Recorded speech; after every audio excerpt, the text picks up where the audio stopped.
Okay, for chroma keying on the ROS crossover switcher, the first step is going to be to select the key you want to use. So for our purposes, we're going to use key 1, which is right here. Select key 1. And then we want key 1 to be a chroma key because we're removing a color from whether it's the curtain or the green wall. So we're going to come up here and select chroma key. And now we have a couple different choices. We have on this knob we can determine whether we want to have advanced or basic mode.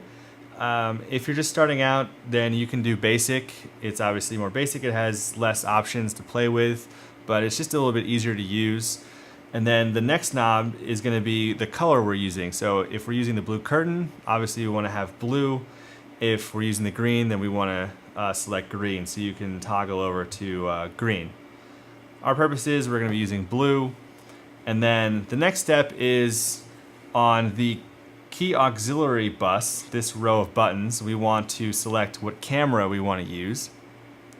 So for our purposes, we're using camera 1, so we're going to click camera. So we're going to be removing the color blue from camera 1. And then now on the program bus, the one right below the key auxiliary, we're going to select what we want as our background. What video source are we using to replace the color we're removing? Do we want to use Final Cut? We could use the CG computer. It could even be a DVD or even another camera. So typically in this studio, we want to use either Final Cut or CG, unless you have a video or something you want to use on a tape or a DVD. So I'm going to hit Final Cut. And then the next step is to come up here on the third knob, and it has Initiate, so we want to press down Initiate.